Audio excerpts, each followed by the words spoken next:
श्री मुनीश्वर स्वामी मूर्ति पूजक जैन संघ गुरुपेट विद्यासागर ओसवाल गार्डन के प्रांगण में सर्वप्रथम बार 45 आगम की प्रदर्शनी की जा रही है और सबसे विशेष बात, हर आगम पर विशेष जानकारी और टिप्पणी दी जा रही है और ये पूरी प्रस्तुति विद्यासागर ओसवाल गार्डन के हर ब्लॉक के भाइयों और बहनों द्वारा की जा रही है।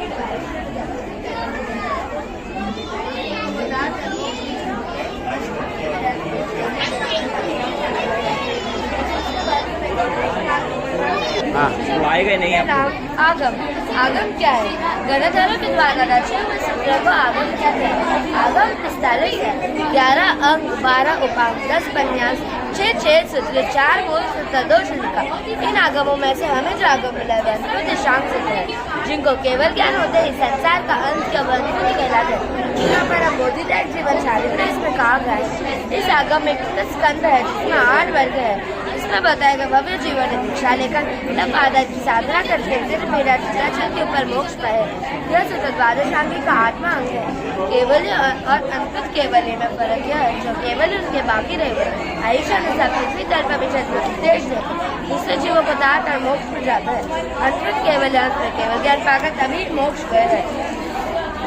इसके तीसरे वर्ग में विजय कुमार का दृष्टांत आता है, जिन मेरा खुद की गौतम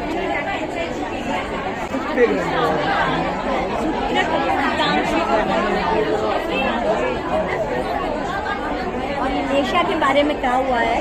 6 एशिया है अपनी, कृष्ण एशिया, नील एशिया, तेजो एशिया, शुक्ल एशिया। इस एशिया का जहाँ के हिसाब से उनको उदाहरण दिया हुआ है। पहली एशिया वाले लोग अगर जामुन खाना है उनको तो झाड़ को काटने की चेष्टा है। दूसरा वाला बोलता है कि नहीं, जहाँ से डाली शुरू होती है उस डाली को हम काटते हैं। तीसरा वाला बोलता है कि नहीं, जहाँ पे लच्छेदार फल लगा हुआ है उसको मैं काटूँगा अपने उसमें ले लूँगा। चौथे वाला बोलता है कि नहीं, जो डालिया में है वो जो फल है वो डालिया को नहीं काटती है, वहाँ से फल तोड़ लेगा, वो हो जाएगा। पाँचवा वाला बोलता है कि नहीं, ऊपर चढ़ के अपन जो भी हाथ में अपने आए फ्रूट्स जामुन उसको ले लेंगे। छठी एशिया वाला है, वो बोलता है कि नहीं, ये सब करने में पाप है अपने को। अपन क्या करेंगे, नीचे झाड़ को झंडोल के हैं, जो भी फल मीठे फल आएंगे वो नीचे गिर जाएंगे, उस फल को अपन लेके खा लेंगे। अब तक आपने 4 आगमों के बारे में जाना, अभी हम देखेंगे संभयान सूत्र और दशवकालिक सूत्र। जय जी पूज्य आचार्य भगवान संयम भव श्री महाराज साहब अपने पुत्र मनक मुनि का आयुष्य कम जानकर मोह पूर्व में से वैराग्य रस से भरपूर गाथाएं 10 अध्ययन तक गढ़ाओं में संग्रहित करके, जिससे सुनकर संयम भाव में सरलता से स्थिर बन सके।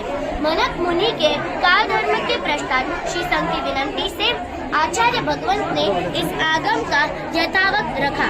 महात्मा दीक्षा के उपरांत सर्वप्रथम यही आगम पढ़ते हैं। इस आगम में सभी साधु जीवन के उपयोगी वस्तुओं का वर्णन है।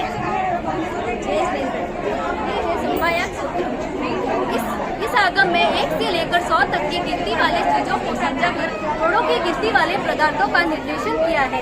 इसके अलावा बहुत सांघिक का परिचय संक्षिप्त नीचे है, जैसे तीर्थंकर, चक्रवर्ती, बलदेव, वासुदेव और पति वासुदेव और भी अन्य कई चीजों का संग्रह इस आगम में किया जाता है।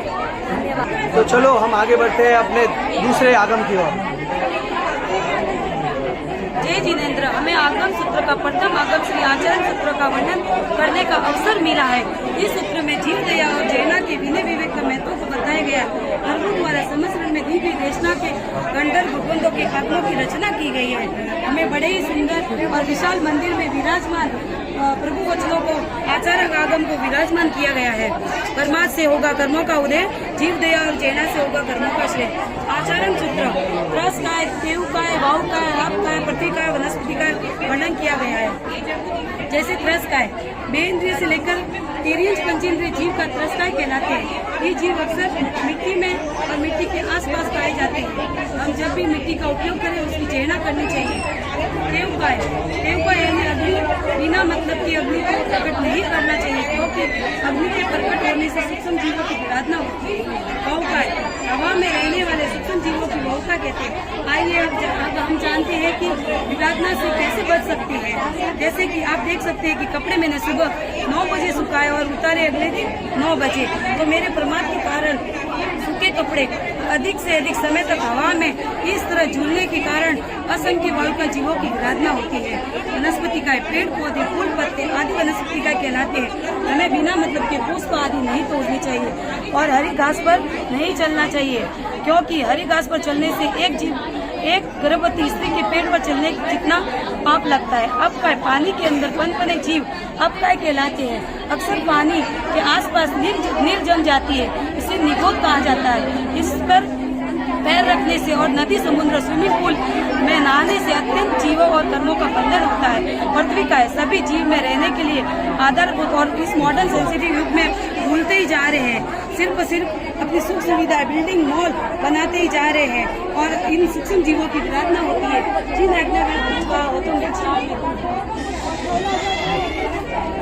श्री नंदी सूत्र का उपयोग उद्यान में दीक्षा में पदवी साहब को देते समय यह नंदी सूत्र पहले बोला जाता था, अब नौकर बोला जाता है। नंदी सूत्र ज्ञान की आराधना करते समय यह सूत्र का महत्व किया जाता है। ज्ञान का वर्णन, आत्मा का स्वभाव, आत्मा का मूल। जब कोई ज्ञान मिलता है आनंद की अनुभूति मिलती है। मति ज्ञान, शुद्ध ज्ञान, अति ज्ञान, ज्ञान, केवल ज्ञान। मति ज्ञान क्या होता है? मति ज्ञान वो होता है मति ज्ञान। क्या आपको पता है कि शुद्ध ज्ञान क्या होता है? शुद्ध ज्ञान इस सोसाइटी में अभी क्या चल रहा है वो सुन सकते हैं। क्या आपको पता है अति ज्ञान क्या होता है? श्री औपाधिक सूत्र प्रभु का कद 10.5 फुट था। प्रभु की काया का स्वरूप अद्भुत था। प्रभु के शारीरिक घटना के वर्ज ऋषभ नारायण कहते थे। प्रभु के हाथ में इतनी शक्ति थी कि वो इतने उपसर्ग आने पर भी प्रभु विलहित नहीं हुए। अगर आपको और ज्ञान चाहिए तो हमारी पाठशाला में बताना, संस्कार ज्ञान पाठशाला में 4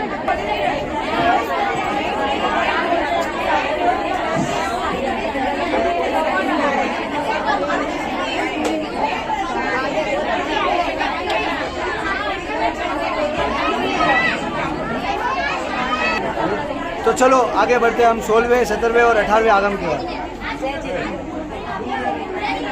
45 आगम में से हम 3 आगम के बारे में जानेंगे। 16 है सूर्य प्रगति, 17 है चंद्र प्रगति और 18 है जम्बूद्वीप। आगे सुनिए। प्रणाम। ये है जम्बूद्वीप। हमने जम्बूद्वीप का मॉडल बनाया है। ये जम्बूद्वीप में ये लवण समुद्र और ये मेरू पर्वत 1 लाख योजन का होता है। 1 लाख योजन का मेरू पर्वत में 790 योजन पर तारे, 800 योजन पर सूर्य, 880 योजन पर चंद्र और 900 योजन पर ग्रह नक्षत्र तारे होते हैं। एक जम्बूद्वीप के लिए 2 सूर्य लगते हैं। एक सूर्य जब जाता है तब उसको 30 मुहूर्त यानी कि 24 घंटे लगते हैं और दूसरे दिन दूसरा सूरज आता है। इस तरह से एक सूरज आता है। इसी तरह यहाँ पे 2 सूर्य और 2 चांद होते हैं।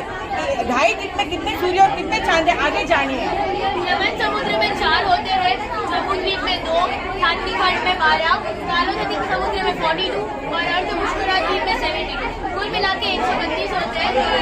सूर्य भी 132 होते हैं और चांद भी 132। जैसे यहाँ पे पता है 2 सूर्य है, तो एक सूर्य को परिक्रमा करने में 30 मुहूर्त लगता है यानी कि 24 घंटे। वैसे दूसरे सूर्य को भी वैसे ही लगता है। तो इससे हमको पता चलता है कि दिन और रात कैसे होंगे। जैसे यहाँ पे सूर्य विमान है और ये चंद्र विमान है। 16,000 देव होते हैं जो सूर्य विमान को चलाते हैं, वैसे 16,000 देव होते हैं जो चंद्र विमान को चलाते हैं। वैसे 8,000 देव होते हैं जो ग्रह विमान को चलाते हैं, 4,000 देव होते हैं जो नक्षत्र विमान को चलाते हैं और 2,000 देव होते हैं जो तारा विमान को चलाते हैं। तो एक सूर्य में ना 88 ग्रह है, उसमें राहु ग्रह है। राहु ग्रह के 2 है नित्य और पर्व। तो नित्य में तिथि है, तो ऐसे हमको पता चलता है कि कौन सी तिथि किस दिन आती है, कैसे आती है। और पर्व में होता है चंद्र ग्रह और सूर्य ग्रह, वो कब आगे कैसे आते हैं वो हमको इस तरह से पता चलता है। आगे है काल चक्र। एक मिनट, ये जो सूर्य चंद्र बताए, ये सूर्य चंद्र ग्रह न होकर ये विमान है, इनमें इतने सारे रत्न लगे होते हैं, उन रत्नों का प्रकाश हमको मिलता है, ना कि वो कोई आग का गोला है, ना ही कोई चंद्र कोई हिमालय का पर्वत है। इस तरह से हमारे में बताया गया है। ये दोनों ग्रह नहीं होते विमान है, और इनको इसमें देव होते हैं और देव ही विमान को चलाते हैं। आगे जाने काल चक्र, ये है काल चक्र। काल चक्र यानी समय। एक काल चक्र में 12 आरे होते हैं और ये पूरा काल चक्र 20 कोटि सागर का होता है। इसमें 6 आरे उत्तर पीढ़ी के होते हैं और 6 आरे अवसर पीढ़ी के होते हैं। इस आरे में उत्तर पीढ़ी में अपने अभी अवसर पीढ़ी आरे में चल रहे हैं। तो पहला आरा है सुखी सुख होता है, दूसरे आरे में होता है सुख, तीसरे आरे में सुख और दुख होता है, चौथे आरे में दुख और सुख होता है, और पांचवें आरे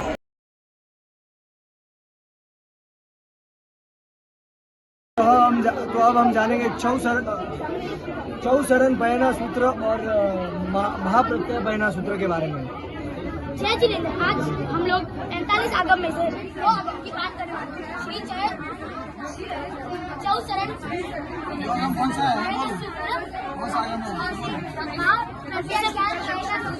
आगे का जय जिनेंद्र, आज हम लोग 26वें आगम सूत्रम के बारे में बताने जा रहे हैं। इसमें साधु भगवान के अंतिम समय में ब्रह्मलायक आराधना का खास होता है। इसमें माया का त्याग, पंडित महन की अभिलाषा और प्रशंसा, पुत्रकालिक आहार से अतिथि और पंच महाव्रत पालन का व्रत है। श्री चौसरण पहला सूत्र, इस सूत्र में कुल 63 गाथा है जो परमात्मा घोषणा देते हैं, उसको साधु भगवान सूत्र रूप में उसकी रचना करते हैं, उसे पहनना कहते हैं। हमारे पास 14,000 पहनना होते हैं, लेकिन वर्तमान में हमारे पास 10 ही पहनना है। और इसमें 6 आवश्यक है और 5,000 श्रुति का वर्णन है। इसमें 4 मार्ग है, अर्यक, आचार्य और साधु। इसमें दुष्कृति, निंदा और सूत्र की अनुमोदना कैसे करनी चाहिए वो भी दर्शाया है। इसकी रचयिता आचार्य वीरभद्र जी ने की है, जिन्होंने महावीर स्वामी का दीक्षा ग्रहण की थी। जिन्हें आगे कुछ भी कहा तो बच्चा है और आपको संक्रांति के बारे में जानते हैं।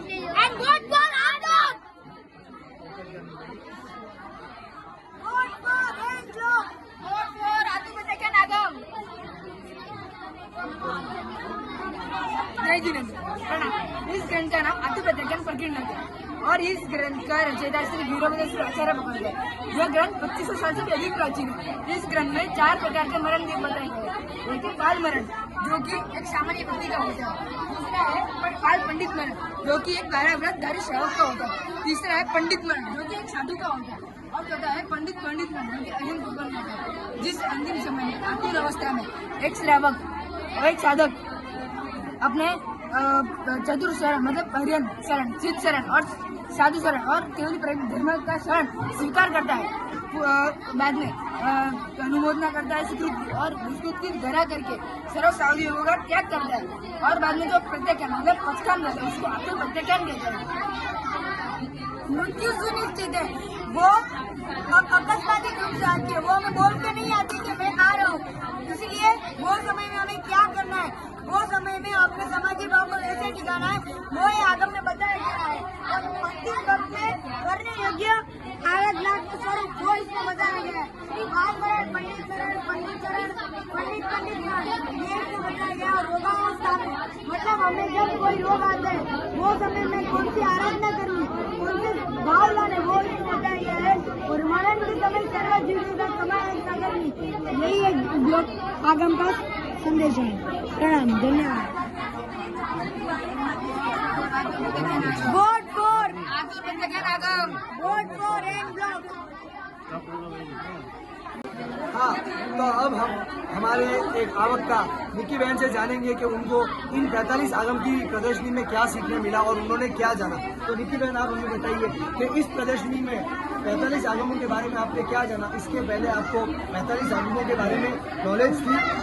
नहीं, बट अभी जैसे सारे आगमों को सुनते आए आगम के बारे में, उसमें सबसे मुझे इंटरेस्टिंग आगम भगवती आगम लगा, क्योंकि इस आगम में अगर हमें कोई बैक टू बैक सवाल पूछता है तो हम इरिटेट हो जाते हैं। पर यहाँ पे इस आगम में ये बताया है कि गौतम स्वामी ने महावीर स्वामी को 36,000 सवाल पूछे थे और उन्होंने बैक टू बैक एकदम विस्तार पूर्वक जवाब भी दिया था। ओके, तो जैसे आपने बताया कि भगवती सूत्र में भगवान महावीर स्वामी ने गौतम स्वामी के 36,000 सवालों के जवाब विस्तार में दिए थे, तो मैं भी आपसे कुछ क्वेश्चन पूछना चाहूँगा। 45 आगम में से मुझे कोई भी 5 आगमों के नाम बताइए।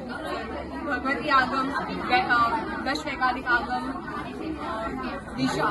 ऋषिकोश आगम, आचरण आगम और कल्पसूत्र। चलो कोई नहीं, आपने एटलीस्ट 4 आगमों के नाम तो सही बताए।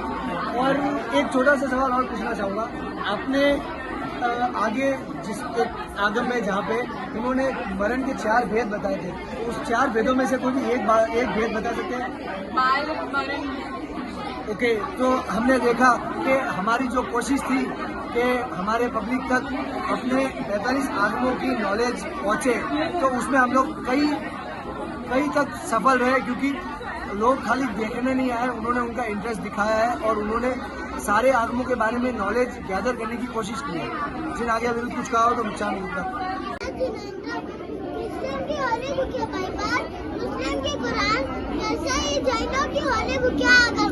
इसमें 2 भाग होते हैं, अर्थ आगम और सूत्र आगम। तीर्थंकरों के उपदेशों को अर्थ रूप में कहना उसे कहते हैं अर्थ आगम। तीर्थंकरों के उपदेशों को अपना साधन मानकर उनके प्रमुख शिष्य या बंदर उसे सूत्र रूप में कहते हैं, उसे कहते हैं सूत्र आगम। आइए आज हम जानेंगे उसी सूत्र आगम में से एक सूत्र यानी निश्चित सूत्र को। निश्चित का अर्थ होता है रात्रि। योग्य और परिणत शिष्य को रात्रि में दिए गए अधिकार को निश्चित सूत्र कहते हैं। इस सूत्र में 10 साधु के दोषों का वर्णन किया गया है। इस सूत्र में साधु के जीवन में होने वाले जो भी प्रायश्चित होते हैं उसका विस्तृत वर्णन किया गया है। इस सूत्र में गुरु के समक्ष हृदय की सरलता और उदारता से अपने दोषों को स्वीकार करना उसका वर्णन किया गया है। इस सूत्र में कुल 20 विभाग है। श्री आचारम सूत्र की 5 चूलिकाओं में से 5वीं चूलिका का रूप है। इसे चेत सूत्र भी कहते हैं।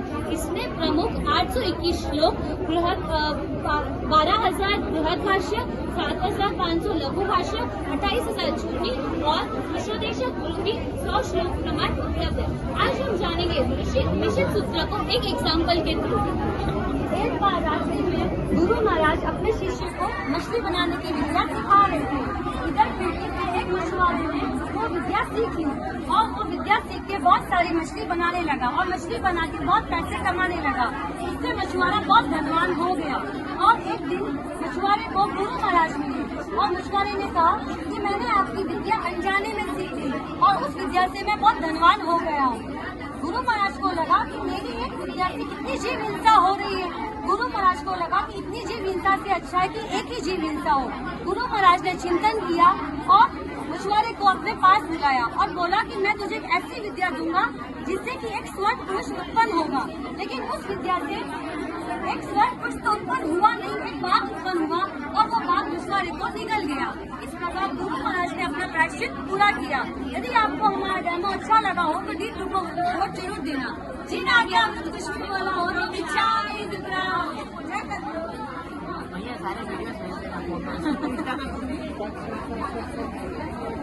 प्रणाम, जय जिनेन्द्र। हमारे आगम में आप सबका स्वागत है। आगम नगरी में आपका स्वागत है, जो विशुद्ध चरित्र की आराधना के प्रभाव से अनुत्तर विमानवासी बनने वाले उत्तम पुरुषों का जीवन इस आगम में बताया गया है। अनुत्तर उपकारी दशांश सूत्र है।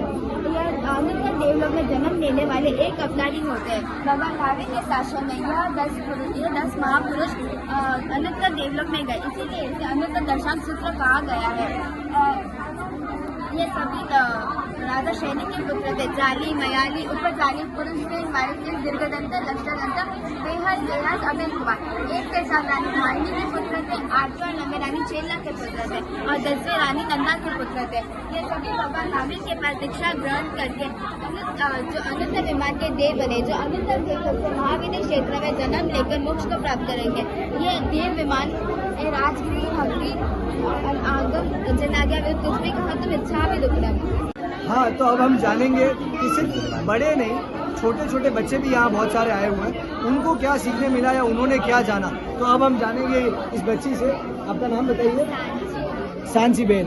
तो आप हमें बता सकते हैं कि यहाँ पे 45 आगम है, एक आगम है जिसमें श्रावक के व्रतों के बारे में बताया गया है। तो श्रावक के कुल कितने व्रत होते हैं?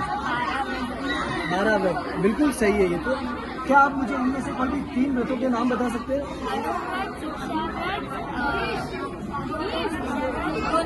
अरे वाह, बढ़िया। तो जैसे आपने देखा, सिर्फ बड़ों पर नहीं बट छोटे छोटे बच्चों पर भी इस प्रदर्शनी का क्या प्रभाव पड़ा है। उन्होंने भी ज़्यादा नहीं, पूरे 45 नहीं बट एटलीस्ट एक आगम का एक छोटा सा चीज़ भी अपने जीवन में उतारते हैं तो वो एक बहुत बड़ा सक्सेस होगा इस प्रोग्राम के लिए। जिन आगे कुछ कहा हो तो इच्छा में आज मैं आपको व्याख्या प्रज्ञप्ति यानी भगवती सूत्र के बारे में कुछ बताने चाहूंगी। द्वादशांगी में व्याख्या प्रज्ञप्ति का 5वां स्थान है। ये आगम प्रश्न उत्तर शैली में ताकि क्वेश्चन एंड आंसर फॉर्मेट में दिया गया है। इस आगम में गौतम स्वामी द्वारा पूछे गए 36,000 प्रश्नों का विवरण दिया गया है। गंधर्व गौतम स्वामी द्वारा और अनेक श्रावक श्राविकाओं द्वारा अपनी जिज्ञासा भगवान महावीर स्वामी के सामने प्रकट करने पर भगवान महावीर स्वामी ने इन सभी का समाधान इस आगम द्वारा दिया गया है। इस आगम में आचार संबंधी, दर्शन संबंधी, लोक परलोक संबंधी सारी टॉपिक ओवरऑल इंक्लूडेड है। मतलब ऐसा कोई भी एक भी टॉपिक नहीं होगा जो इस आगम में इंक्लूडेड नहीं है। इसलिए इस आगम को हम विश्वकोश भी कह सकते हैं। That means it's an encyclopedia जिसमें सारे क्वेश्चन का आंसर हमको मिल जाएगा। वर्तमान काल में साधु भगवंतों को 6 महीने का जॉब करना पड़ता है इस आगम को पढ़ने के लिए। उसके बाद ही साधु भगवंत कोई और आगम पढ़ सकते हैं और किसी भी पदवी के लिए निम्न हो सकते हैं। इस आगम में भगवती सूत्र नामक आगम में 36,000 प्रश्न गौतम स्वामी द्वारा महावीर स्वामी से पूछे गए हैं। आजकल हम इस जमाने में अगर बच्चे 1-2 सवाल भी करते हैं तो हम इरिटेट हो जाते हैं जस्ट बिकॉज ऑफ फोन। लेकिन 36,000 प्रश्नों का आंसर महावीर स्वामी ने दिया है और गौतम स्वामी ने पूछे तो क्या आपको ये डाउट आएगा कि गौतम स्वामी को कोई नॉलेज ही नहीं है? बट नो, गौतम स्वामी 4 ज्ञान के धनी थे। उनको equal to Mahavir Swami knowledge था बट उन्होंने पूछा है किस लिए पूछा, मतलब अपने जैसे भव्य जीवों को तारने के लिए पूछा है। तो सम आंसर हम अपन देखते हैं क्वेश्चन एंड आंसर कि कैसे उन्होंने पूछा और उसका आंसर कैसे दिया। जीव का संसार किस प्रकार बढ़ता है? गौतम स्वामी ने पूछा जीव का संसार किस प्रकार बढ़ता है।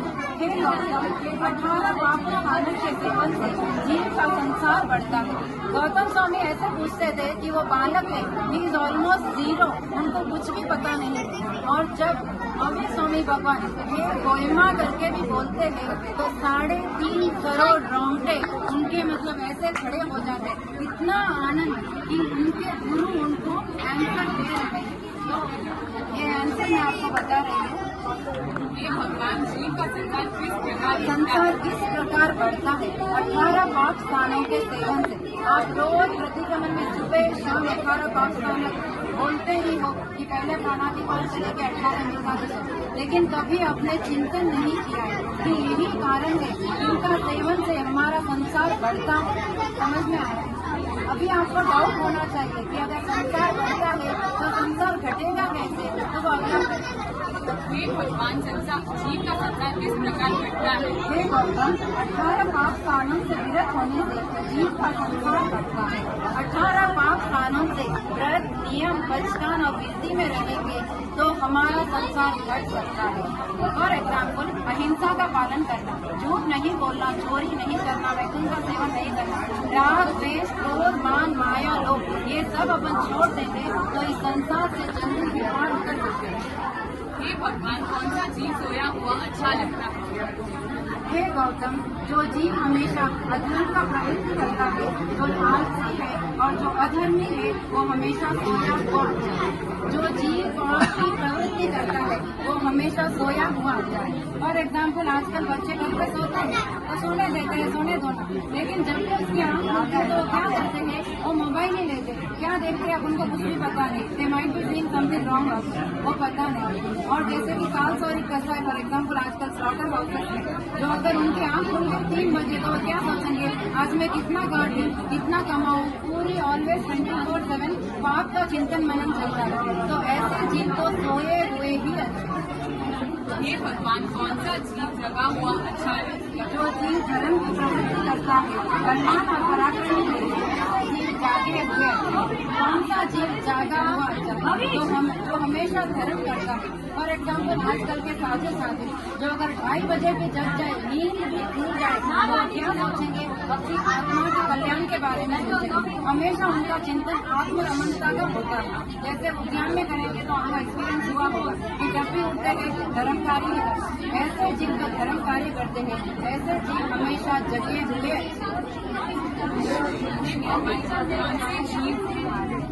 भारी होते हैं। कौन सा जीव किस कारण से जीव भारी होता है? भारी होता है मीन्स वजन से भारी होता है, हार्मोन से भारी होता है। आज तक 4 गतियों में फुटबॉल की तरह परिभ्रमण हो रहा है। बहुत थक गए, निकलना है, बट कैसे निकलना है? तो महावीर स्वामी भगवान ने उपाय बताया है कि 18 पाप स्थानों का अगर सेवन करते हैं तो वो जीव भारी होगा। जब हार्मोन से भारी होगा तो निकलने का चांस ही नहीं है और चारों गतियों में भ्रमण करना ही होता है।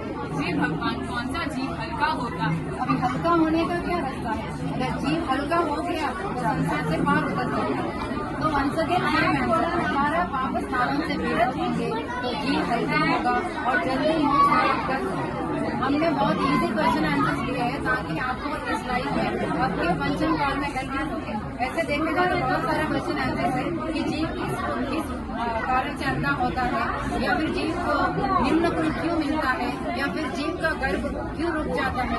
ऐसे अनेक सवाल है, आपको जिज्ञासा है तो पढ़ सकते हैं।